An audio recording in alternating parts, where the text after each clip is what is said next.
In Python, the map function modifies each item in a container given the container and function you pass in. The first argument is a function that returns a new value that replaces the previous value. The second argument is the container with arguments to modify. Let's do an example. A is a list with 1, 2, and 3. A equals map of lambda function x colon x plus 1 and A. Just know this function is called on every element in A. The list element is the argument x, and what happens after the colon, the x plus 1, is the value the function returns. If we print A sub 0 and run the code, we'll get type error, map object not subscriptable. What does that mean? A map object gives you values as you ask for them. This is more commonly known as an iterator. It is a more efficient use of memory because if you only need the first 10% of the list, that's all you put into memory.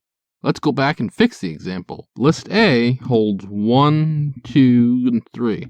A equals list constructor of map of lambda x colon x plus 1, comma, A. Passing the call to map to the list constructor adds all the items from the map object iterator to the list. If we print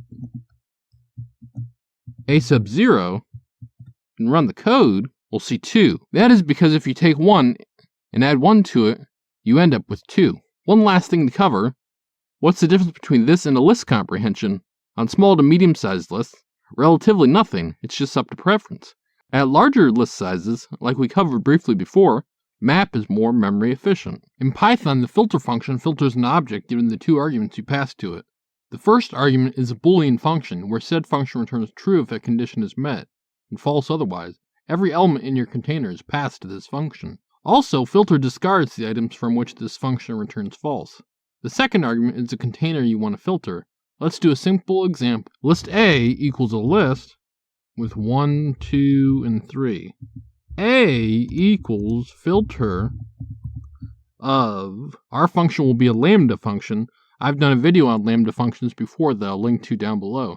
Our lambda function will be lambda x colon x mod 2 equals 0. Basically, return true if the given item is even.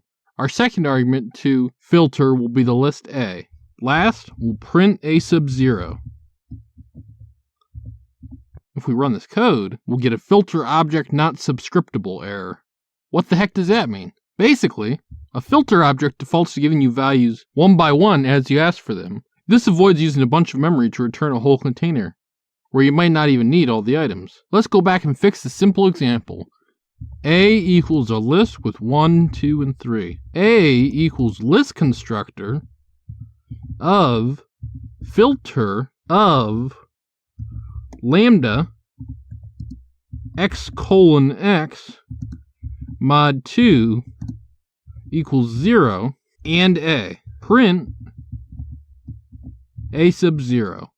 The list constructor gets all the values from filter and adds them to the list. If we run this code, we'll see 2 printed as that's the only even number in list A. For those curious, the difference between this and just a list comprehension, there's basically only one.